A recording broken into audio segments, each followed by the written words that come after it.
Olá, querido irmão, querida irmã, este é o programa Tesouro da Igreja. E eu, Luiz Carlos, estou com você aqui estudando sobre o Catecismo da Igreja Católica. Nós estamos aí nos Mistérios da Vida de Cristo, que ele começa no número 512, mas nós já chegamos aí até o 517, melhor dizendo. Vimos sim que ele é a revelação do Pai, que ele veio revelar o Pai, que existe um Pai de amor, de misericórdia, um Pai que é atento, um Pai que quer nos salvar, que quer nos levar para Ele. Ele trouxe então a revelação do seu Pai. Estamos vendo aí no número 517, começamos o nosso último programa, dizendo que toda a vida também é um mistério de redenção. No 516 diz que toda a vida de Cristo é revelação, toda a vida. Agora, 517 diz que toda a vida de Cristo também é mistério de redenção. A redenção nos vem antes de tudo pelo seu sangue.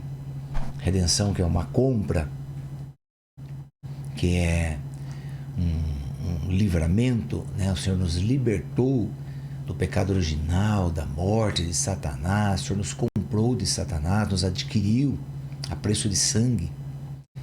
Vimos isso daí, não é? Ou melhor, estamos vendo essa parte.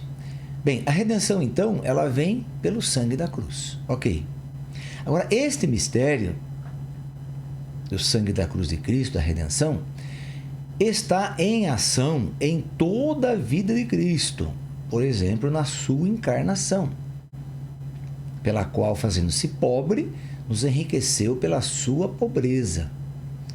Bem, nós paramos aí no nosso último programa, né? O que significa Jesus, sendo rico, fez-se pobre. Sendo rico quer dizer, a riqueza de Cristo, a riqueza divina, é a santidade dele. Essa é a riqueza, a grande riqueza divina. E não existe coisa que possa valer mais do que a santidade. Bom, de Deus, claro, isso é sem dúvida, né? Mas a santidade humana também. Não existe aí nada, nenhum valor no mundo que possa pagar, seja bilhões e bilhões de reais, de dólares, de euros, seja o que for. Nenhum desses valores nos vai levar para o céu. O que vai nos levar para o céu, o que garante a nossa entrada no céu, nossa morada no céu, é a busca pela santidade. Então, isso que Jesus veio trazer para nós. A riqueza dele. Bem, sendo ele rico, sendo ele muitíssimo rico de santidade, de divindade, de poder, de autoridade, enfim, tudo o que ele se fez pobre. O que quer dizer essa pobreza de Cristo? Quer dizer, ele se fez humano. Veja que o ser humano está abaixo aí é a última das três naturezas. Temos primeiro a natureza divina, que só 3 pessoas podem compartilhar dessa natureza, que é o Pai, o Filho e o Espírito Santo. Abaixo deles temos a natureza angélica, que também são os anjos, só eles têm essa característica angélica. E depois, por último, temos a natureza humana. Só os seres humanos também podem compartilhar disso. Pois bem, então, o Filho de Deus se encarnou, passou pela natureza angélica e veio até a natureza humana. Então, ele se fez pobre nesse caso. Mas, mesmo na sua pobreza, em relação à humanidade dele, ele nos enriqueceu. Por que ele nos enriqueceu? Porque a natureza humana também pode buscar a santidade e deve buscar a santidade. Então ele veio nos enriquecer, quer dizer, tirar a nossa condenação. Nós estávamos condenados como pecadores, condenados para a morte eterna, condenados para o inferno. Jesus, pelo seu sangue, pelo derramamento do seu sangue na cruz, estava dizendo, então, ele nos tira desse opróbrio, ele nos tira dessa condenação, nos tira desse sequestro, né? Nós somos sequestrados, na verdade. Então, nós havíamos perdido nossa dignidade, nós não tínhamos mais dignidade humana. Nossa dignidade humana foi dizimada por causa do pecado original. Nós não tínhamos mais dignidade. Então, o Senhor nos devolveu a dignidade humana. Agora, como é que eu me torno digno novamente? Do jeito que eu fui criado. Eu fui criado santo. Veja que lá no paraíso, né, junto com Deus, então os nossos primeiros pais, Adão e Eva, foram criados santos. Pecaram porque quiseram liberdade, não é? Então nós agora fomos criados à imagem e semelhança de Deus. Pois bem, Deus é amor e Deus é santidade. Nós somos criados de acordo com essa imagem, de acordo com essa semelhança. Perdemos isso por causa do pecado original. Ficamos destituídos da imagem e semelhança de Deus. O que foi atribuído a nós foi a imagem e semelhança do demônio, que é o pecado, que é o desejo do pecado, que é o desejo da morte. É o desejo de se separar de Deus, é o desejo de ser Deus sem Deus. Toda aquela coisa ali que o demônio faz. Então nós ficamos parecidos com ele, pegamos a imagem e semelhança dele. Então, portanto, a nossa natureza humana ficou decaída, nós perdemos toda a nossa moral, ficamos imorais, nos tornamos imorais em tudo que fazemos e pensamos. Nos tornamos escravos de Satanás, ficamos dominados por ele, cativos dele, ficamos num cativeiro. E Jesus, pela sua redenção, que é um dos dois passos da morte de Cristo, porque a morte de Cristo compreende a redenção e remissão. O que é compreender? Compreender não no sentido de entender, mas no sentido de abraçar, de abarcar, de apreender, né? Nesse sentido. Então, Jesus, quando derrama seu sangue na cruz, ele acontece a sua redenção e a sua remissão, não é? Então, aqui estamos falando de redenção. Redenção, então, é a libertação. Libertação de Satanás, libertação do pecado. Nos é devolvida a imagem e semelhança de Deus que nós tínhamos antes pelo batismo. Então, o batismo nos confere a imagem e semelhança de Deus, da qual nós somos criados, em primeiro lugar. Ok? Também, o Senhor nos devolve a dignidade e nos enriquece com a pobreza dele. O que é a pobreza dele agora aqui? É a santidade humana. Ok? Porque a santidade divina, evidentemente, que ele já tem.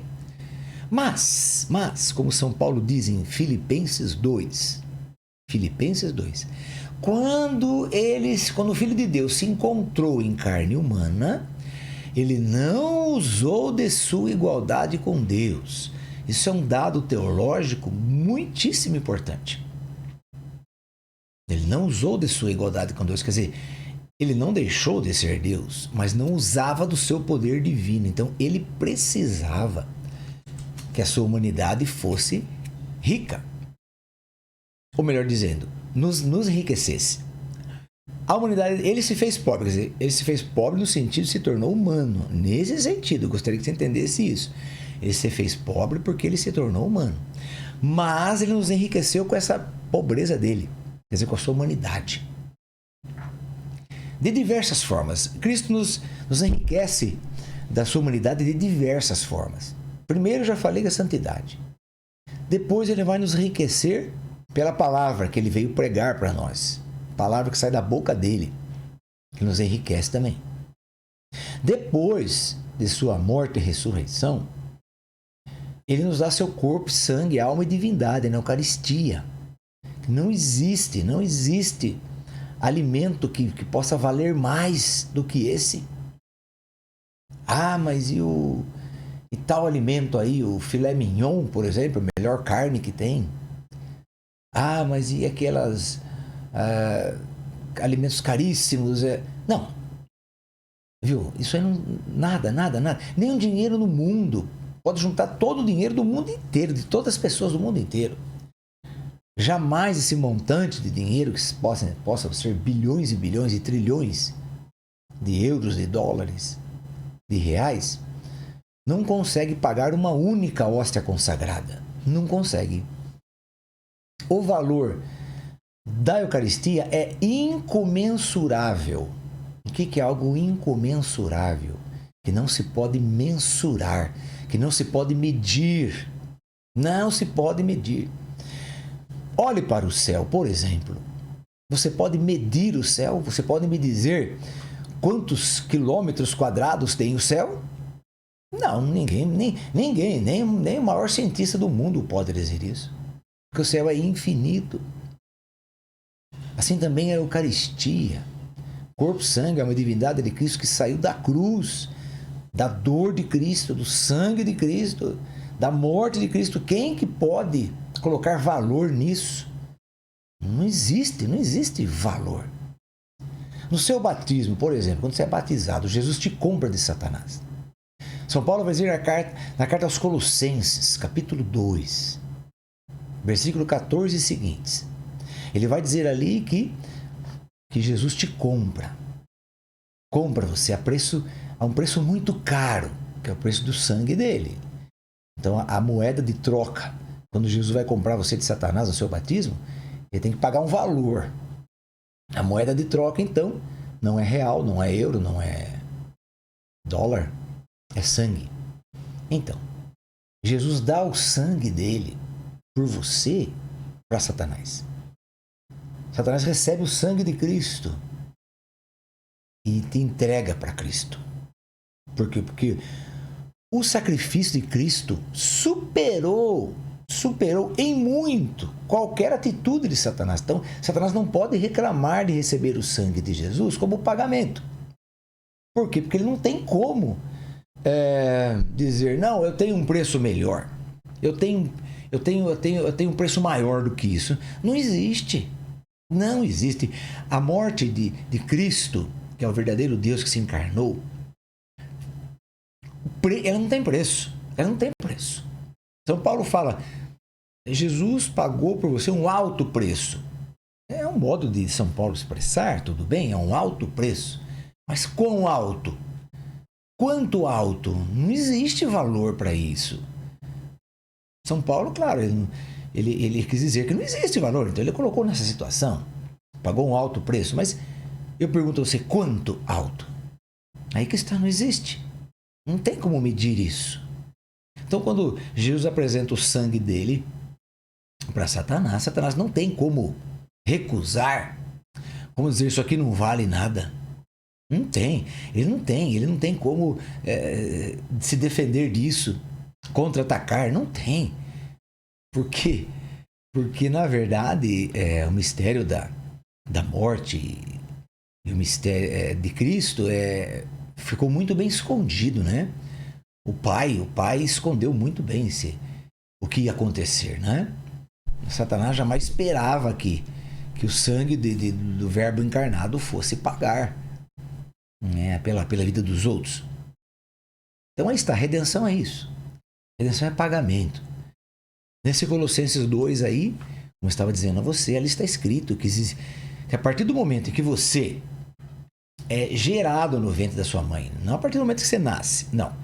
Mas no momento que você é gerado, quando se forma a primeira célulazinha humana, que já é você por inteiro, naquele momento é emitido um documento exigido por Satanás, exigido por ele.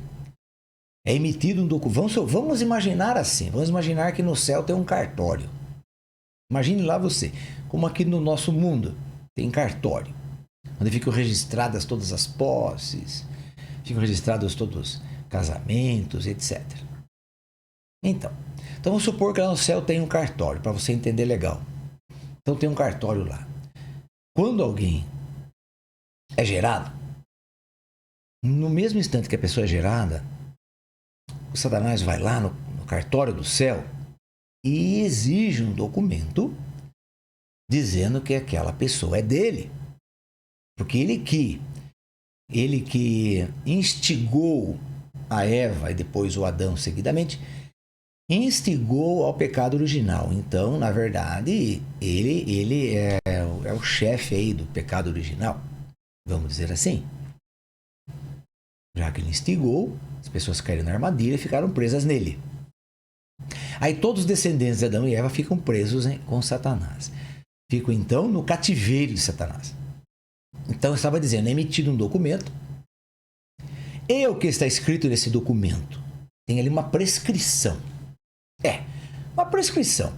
O que é uma prescrição? Você vai no médico, está doente. Chega lá e fala, doutor, eu estou aqui com dor de garganta. Eu estou com tosse. Eu estou com desânimo e tal. Então ele analisa você, vê que você está com uma gripe danada aí.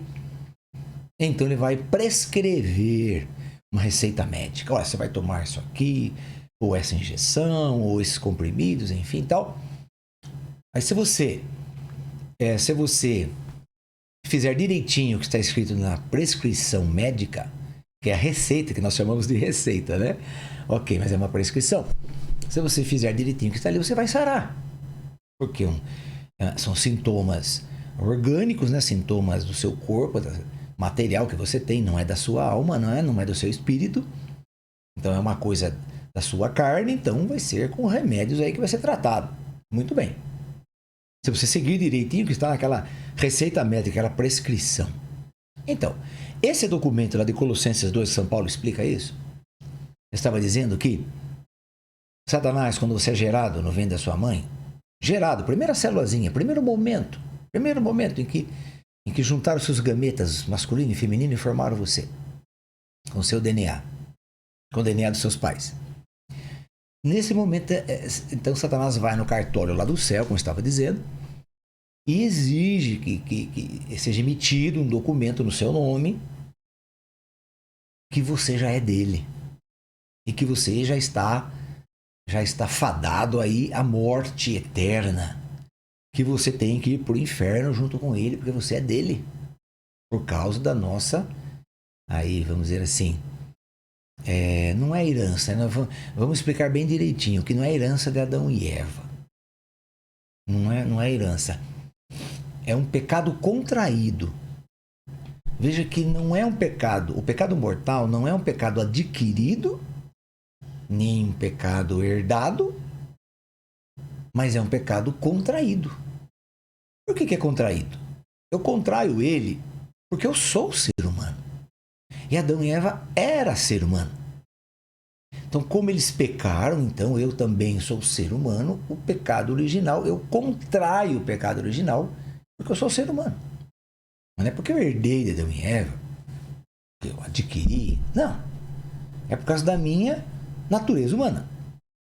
Então, esse pecado original sendo contraído, Satanás é meu dono, proprietário, legítimo. Aí que eu estava dizendo, com papel passado, do cartório do céu. Papel passado, gente.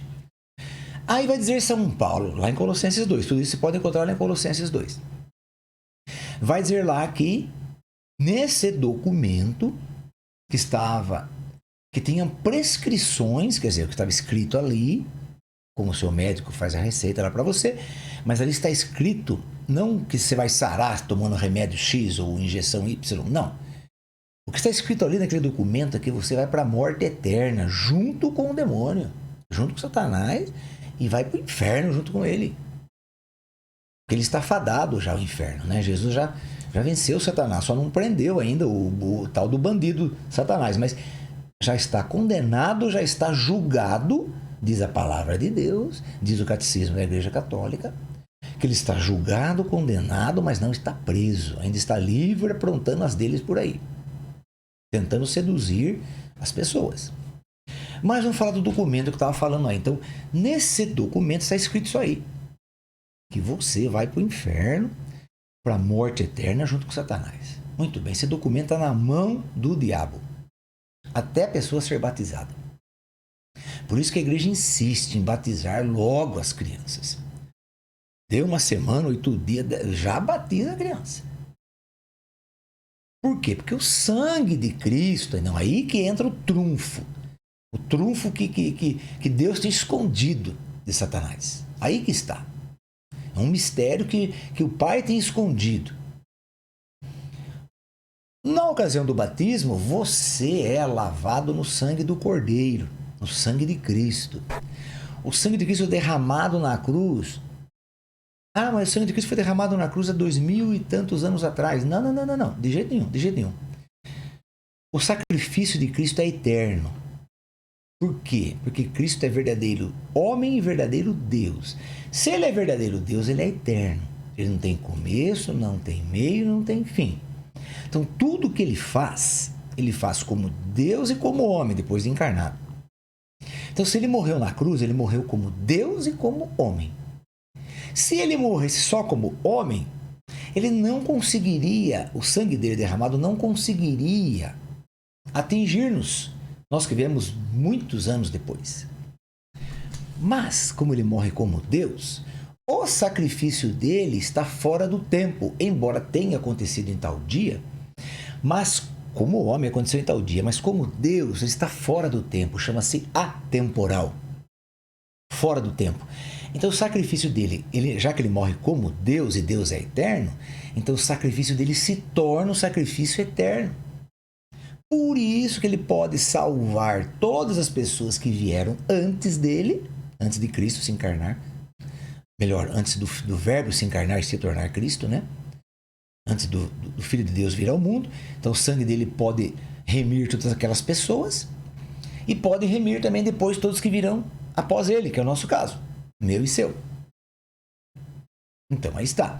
Então, no nosso batismo, o sangue de Cristo tirado da cruz naquele momento do seu batismo, olha que coisa interessante isso. É o sangue de Cristo tirado da cruz no momento em que você está sendo batizado. Aí você é lavado com aquele sangue. Aquele sangue te limpa de todo o pecado da morte. Te limpa de tudo que não presta. E te livra de Satanás, porque através desse sangue, Jesus te compra de Satanás. E esse documento que estava escrito contra você, como diz São Paulo em Colossenses 2, esse documento que existia contra você é pregado na cruz, porque o sacrifício de Cristo na cruz é eterno também. Não é que ele foi pregado. Ah, mas diz que ele foi pregado, diz que ele morreu, que ele foi no túmulo, enterrado no túmulo de Arimateia, depois diz que ele ressuscitou, depois diz que ele subiu ao céu. Peraí, Luiz Carlos, como é que ele está sendo pregado agora? É aí que está, meu irmão, aí que está, minha irmã. Aí que está o mistério da redenção. Aí que está o grande mistério da redenção. É uma redenção eterna que eu estava dizendo a você. Embora tenha acontecido tudo isso que aconteceu com Jesus, mas o sacrifício dele é eterno. Eu gostaria que você entendesse isso. Quer dizer, compreender a gente não vai mesmo, né? Porque é mistério. Mas que você consiga entrar no meu raciocínio aqui e acolher isso no seu coração. Que o sacrifício de Cristo é eterno, porque ele é Deus. Ele morre como Deus na cruz e como homem.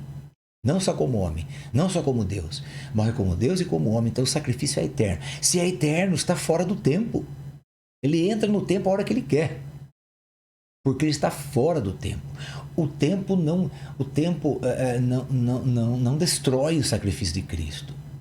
Muito pelo contrário, o tempo é enriquecido com o sacrifício de Cristo. Por isso que todo batismo, as crianças, o adulto, que seja no caso o catecumenato, então ele é lavado no sangue do Cordeiro. É aí que está, do Cordeiro de Deus. Agnus Dei, não é Cordeiro de Deus. Então, meu querido irmão, minha querida irmã, esse mistério, então vamos aqui, olha, toda a vida de Cristo é mistério de redenção. A redenção nos vem antes de tudo pelo seu sangue da cruz. Olha aí, ó. Redenção, que é a compra, o seu livramento do cárcere. Mas este mistério está em ação em toda a vida de Cristo, já na sua própria encarnação. Quando Cristo se encarnou, a redenção já estava com ele aí. Ele veio como redentor. Ele já veio como redentor. Pela qual, fazendo-se pobre, nos enriqueceu com sua pobreza. Ok. Na sua vida oculta, por exemplo, tempo a gente não sabe o que aconteceu com Jesus lá. Sabemos depois que ele nasceu, aos 12 anos, tem ali que ele foge da mãe e do pai, fica lá no templo, enfim. Mas depois também não sabemos mais nada até ele começar a sua vida pública, né? Mas pela sua vida oculta, que pela sua submissão, quer dizer, ele foi submisso ao pai dele e à mãe dele, obedecia direitinho o pai e a mãe dele. Embora sendo Deus, o Criador de todas as coisas, não é? Ele se submeteu ao pai e à mãe humano. Então, pela sua submissão, serve de reparação para a nossa insubmissão. O que é para a nossa insubmissão? Porque nós somos desobedientes. No caso aí, quando nós contraímos o pecado original, nos tornamos desobedientes como Adão e Eva. Na sua palavra, que nos purifica, que purifica seus ouvintes, a palavra de Cristo nos purifica, e também acontece a redenção, aí que está. Quando ouvimos o Evangelho, nossos pecados são perdoados, você sabe disso. Nas suas curas, nos seus exorcismos. Então, bem, vamos parando um pouquinho aqui. Aí no nosso próximo programa nós continuamos ainda essa última parte aqui da redenção do 517 do Catecismo da Igreja Católica. Ok? Querido irmão, querida irmã? Então vamos encerrando por hoje, pedindo à Virgem Maria que reze por nós, para que sejamos homens e mulheres firmes na fé. Que não desanimemos por nada desse mundo, por nada. Porque o preço que Jesus pagou para nós não tem valor. Ele é incomensurável. Nada no mundo pode pagar o que Cristo fez por nós. Nada, nada, nada. Nenhuma riqueza do mundo consegue isso. Então vamos pedir à Virgem Maria que nos ajude nessa compreensão, aceitação e vivência disso tudo. Ave Maria, cheia de graça, o Senhor é convosco. Bendita sois vós entre as mulheres e bendito é o fruto do vosso ventre, Jesus. Santa Maria, Mãe de Deus, rogai por nós, pecadores, agora e na hora de nossa morte. Amém. Que o Senhor nos abençoe, em nome do Pai, do Filho e do Espírito Santo. Amém. No nosso próximo encontro, se Deus quiser.